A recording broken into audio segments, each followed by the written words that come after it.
Is it put up or shut up time for the Carolina Panthers and Dave Canales? This is year 3 of this administration. Yeah, they snuck into the playoffs last year, but let's be real. Everybody's expecting a lot of this team now that we've had an established administration. How do we feel about Bryce Young in this very winnable division?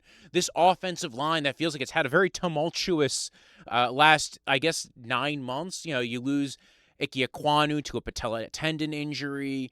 Then all of a sudden you start out the summer with Taylor Moton having blood clots, the right tackle. Now, luckily, the Carolina Panthers have actually been kind of smart with how they've handled offensive line. They signed Rasheed Walker in free agency for a 1-year, $4 million deal. I think a lot of people thought he was going to get way more than that in free agency to sign on and kind of be a temporary replacement for Ikem Ekwonu going in. I think a lot of people thought he was going to get a lot more money. Then they go ahead and they draft Monroe Freeling in the first round this year. And it ends up being kind of a smart thing because Taylor Moton, they need to replace Taylor Moton, so they put Freeling in at right tackle. Bulldog first-round pick, now all of a sudden starting right away when I think they thought they were going to have at least a little bit of time to develop Freeling. So, and then they also lose their starting center, Cade Mays, to the Detroit Lions, and they have to sign Luke Fortner to be their center. So, feels again like there's a lot of turnover on this offensive line. They draft a young receiver in the 3rd round, Brazel, and he ends up tearing his ACL. And to be fair, I think Brazel was at most going to be a role player this year and kind of in a developmental role and maybe opening up some stuff for Tet McMillan, who I think they want to be the star of this receiving core. And he played very well last year. I think he's already, 1 year in, I think we're already seeing that he's in that. Maybe I don't think he's the S tier receiver, but A-, B+ tier, I think you definitely see that right now. Good hands catcher. Just I like his hands are really nice. I don't know if you've seen his hands. He could be a hand model, but also just the way he grabs the ball out of the air, very good at doing that. I see a lot of Davante Adams to his game. If he continues to develop as a receiver, he could be that guy who's kind of doing a lot of the similar things that Adams was doing. Remember, Adams took about 3 years to develop into what Davante Adams' peak really ended up being. I think Tet might turn into that a little bit sooner if that's in the realm, if that's in the cards, and I think it very much could be. There is one thing holding everybody back, the big question, Bryce Young. What are our feelings on Bryce Young? There's moments where you look at him on tape and he kind of reminds you of maybe a slightly slower Kyler Murray. He also doesn't have nearly as strong of an arm. He feels like discount Kyler Murray a bit on tape. You know, he throws a decent touch, but he's not I think there's a reason why we saw that they picked up the 5th-year option. They're getting the other year to look at him. I think he has potential to be a solid quarterback in the NFL. I just don't know what his eventual extension gets to become if he stays with the Panthers, if he goes somewhere else, what his market will end up being. I don't know if he's going to be a prize signal caller or kind of for teams that are maybe in the QB purgatory mode. Maybe he's a better fit for some of those teams. I don't know. I also don't know if there's a better answer out there for Carolina as far as if they moved on from Kyler in a year or two, if they decided to not stick with him, what their answer would be. I feel like Kyler's a very weird player. He's decently athletic. He's pretty solidly mobile, but he's small. Again, it looks like sometimes you're watching discount Kyler Murray on film a little bit when you watch them. They're about the same size. Kyler's a little bit quicker, a little bit faster, a little bit stronger of an arm. But, it looks like if you squint and tilted your head, you're looking at Kyler Murray. And we just saw Kyler Murray get cut from the Arizona Cardinals and go to the Minnesota Vikings. And maybe we'll be a star there. But we've seen good and bad moments with Kyler with Arizona, and now we have Bryce, and it's kind of interesting because it feels like Bryce, the last couple of years, has only had half of a good season each of the he will have a few good weeks of good following a lot of bad, and it's been the last 3 years of this. And it really does make you wonder, what is the future of Bryce Young while he's with the Carolina Panthers? Is there further development down the line for Bryce Young? I have no clue. Is he just going to be like a Tua kind of guy, a dude who's he's going to end up with another team down the line? Maybe he ends up as a backup. Maybe it depends on how much health holds up for him as well. But I don't know if he continues his career with the Panthers after next year. I digress. Right now, we're talking about what this team is with Bryce Young with the weapons they got. What do I like? Again, I was just talking hard on Mr. Tet McMillan. Big fan of his game. Think he's been a very solid player, at least his first year. You look at the rest of the receiving core, Jalen Coker, who they extended in the offseason, has been a very solid guy who they develop. It seems like anytime they've tried to replace him with anybody else, he kind of takes that job back. So, again, I'll talk a little bit about Canales in a moment. We'll continue with the receiving core. And also, they signed Darren Waller, who we're at late stage Darren Waller. I'm not even sure how healthy he's going to be going in, but he's a tight end. They needed a tight end. They were one of the teams that was big on Sadiq in the draft. I think when they missed out on Sadiq, they went with Freeling. But I think they really wanted Sadiq to add to that core of pass catchers. And I think Sadiq would have been a good addition, although now you're seeing Sadiq is also a little bit dinged up right now in camp. I like the Mechie signing in free agency. I thought reuniting Mechie and Bryce Young, sometimes that familiarity is good for both players to give them another dude who they already have familiarity with from a prior run-in, this back from when they were in Alabama.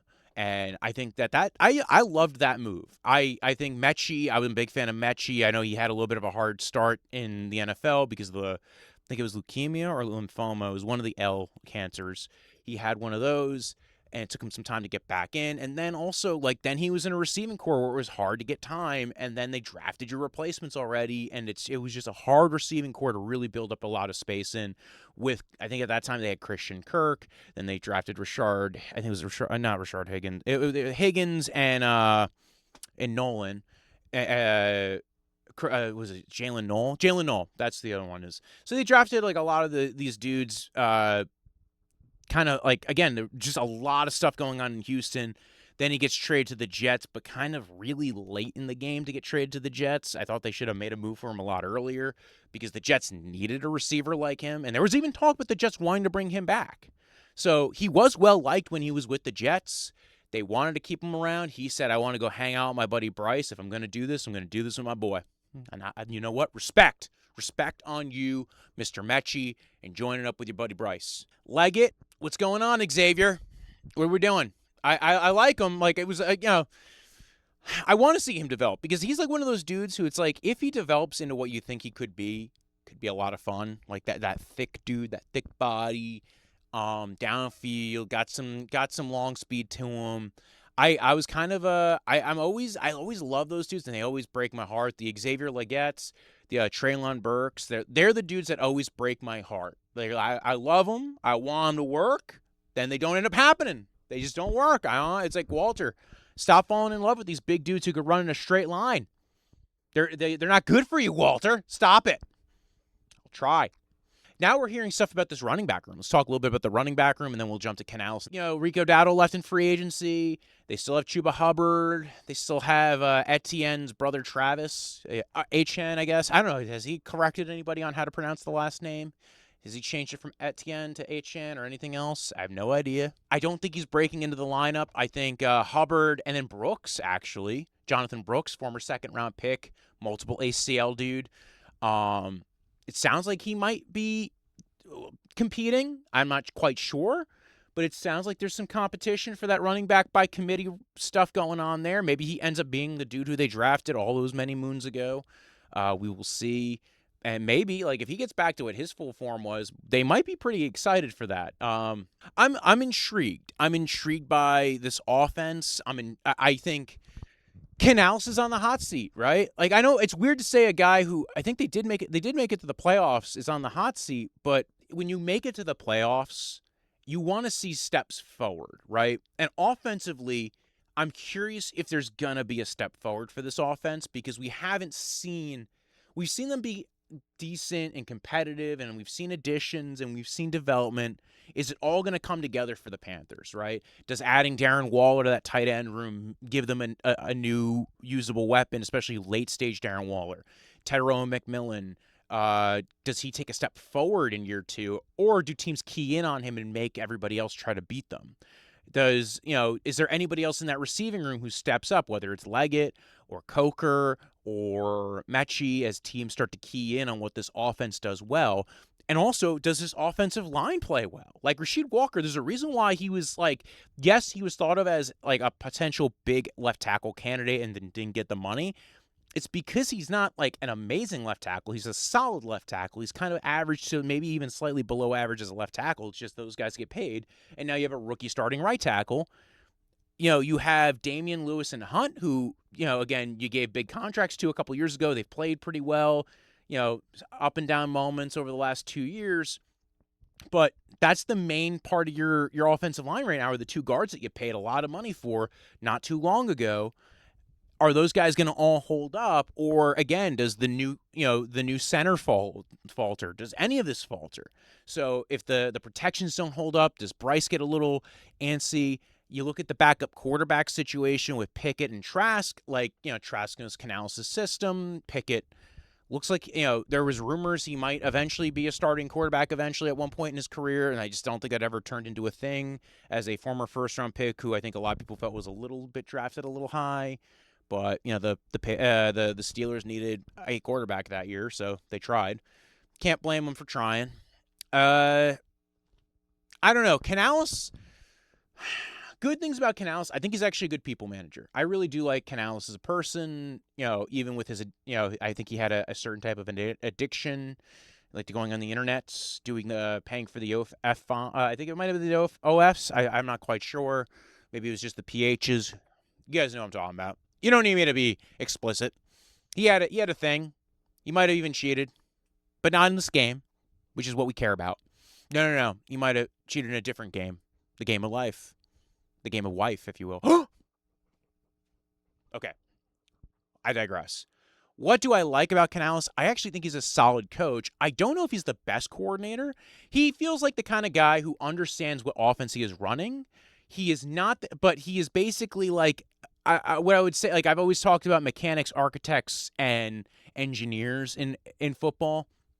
He feels like the lowest rung. He feels like the guy who is playing by the book that was written by somebody else, and he's not great at integrating new parts to his own system. Like I said this about Stefanski and all these guys who do the Kyle Shanahan, McVay system. There are dudes who know all of the elements of that system and can actually add and create new things with it, right? I'm thinking Liam Cohen and Mike McDaniel might be on the top end of that list below Shanahan and McVay. And then there's other dudes beneath them, right? Like we've seen Cohen do a lot of cool things. We've seen McDaniel do a lot of cool things in some different spots. And I'm liking what we see from those guys. And I'm hoping to see more. Again, those are two guys I love. Canales is a guy who didn't pick it up from McVay or Shanahan. Got it from, he's basically getting the system like third or fourth hand. He got like the version 2.0 of the McVay Shanahan system. He's not on 3.0 yet. He hasn't gotten the update. He's like playing with an iPhone 11 while he's coaching. It's a very, so I'm not entirely sure, but he is good at developing quarterbacks. I think he is good at getting quarterbacks to see the field the way he wants them to see it and getting them to play better. Again, like he's gotten development out of Bryce Young. But Bryce Young has not gotten more accurate, which is there are times where his balls just kind of sail far away from him, or they're not where they need to be. They're not on point. They're not on body. And so, like Young, I have some questions with. And if Young falters in year 3 of Canales, does that mean Canales doesn't live here anymore? Do they keep Canales an extra year? If Young gets hurt, can he develop these other two guys with Trask and Pickett? Do only one of them stick around? Does one of them sit on the practice squad? Canales has a lot of cool things to his repertoire, but I'm not, I feel like they've lost a lot of pieces to this offensive line. Like some of the consistency's gone there. You're going to rely on some, can Bryce make you look better when you're not looking good? Like that's one of the things that I think maybe gets underrated is that sometimes Canales got bailed out by when he was not always good at doing the play down in Tampa. I think Bryce, Bryce has some athleticism to him, so he can make you right when you're wrong. But again, that's what you're kind of hoping for a mid-level, play caller, which I do think Canales is. I think Canales is more like B to B- level play caller. Like I think he's solid. He knows to marry the run with the pass and the pass with the run. But again, he has not been great at integrating the new concepts, the new parts of the scheme that have gotten very big, like orbit motion, pre-snap motion, at the snap motion, things like that take those teams that run those schemes to the next level. So again, I think there's offense, I have questions. I don't have answers. Defense, Evero, DC, highly sought after, held against his will, maybe held with some will. They wanted him here, right? He was a previous holdover, and they've wanted him here, and he's now been here for the last 3 years. And they said, listen, man, we're getting you some pieces now to add to this defense, right? They go out and they bring in Jaelan Phillips, edge rusher, who was drafted by Miami, traded to the Eagles last season for a third-round pick. Now he comes over to the Carolina Panthers. They give him a big money. They also bring in Devin Lloyd, linebacker, formerly of the Jags. He's played very well his whole time with the Jags. 3-year, was it $15 million a year? Yeah, I'm looking at Georgia font. I don't know. Yeah, I'm just saying. I think they're now adding enough pieces to this defensive room that, like, all right, now you finally have a high-level edge rusher. Also, though, an edge rusher who has had injury issues. So what else do you add there? I mean, they drafted a D-tackle in Lee Hunter. They drafted a cornerback in Will Lee. They still have J.C. Horn, who's played very well the last few years. They still have Derek Brown at D-tackle. So I am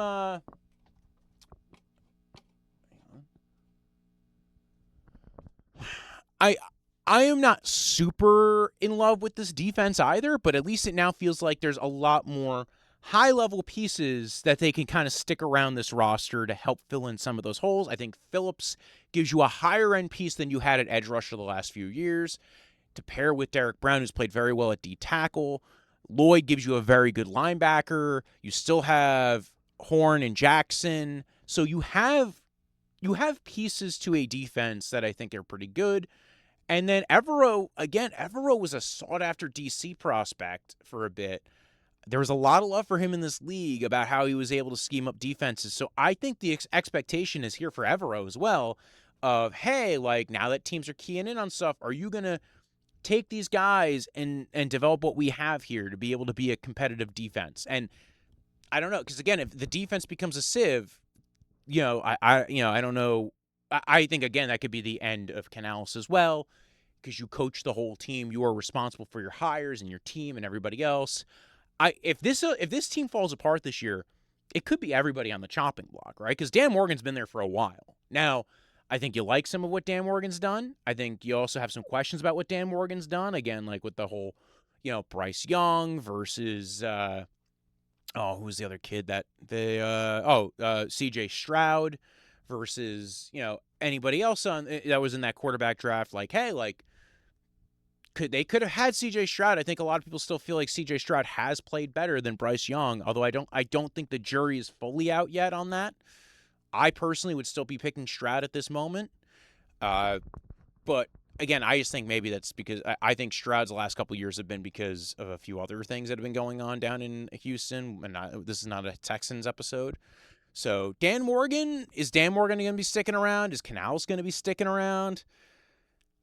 Was Tet McMillan a smart? I think that, listen, the thing is, you still got to look at what they've done. And, like, I don't think Dan Morgan's been the main problem here, right? So I could still see Dan Morgan sticking around, and I could still see, even if they don't continue with Bryce Young next year, if it falls apart with Bryce Young this year, there is a scenario where they keep Canales.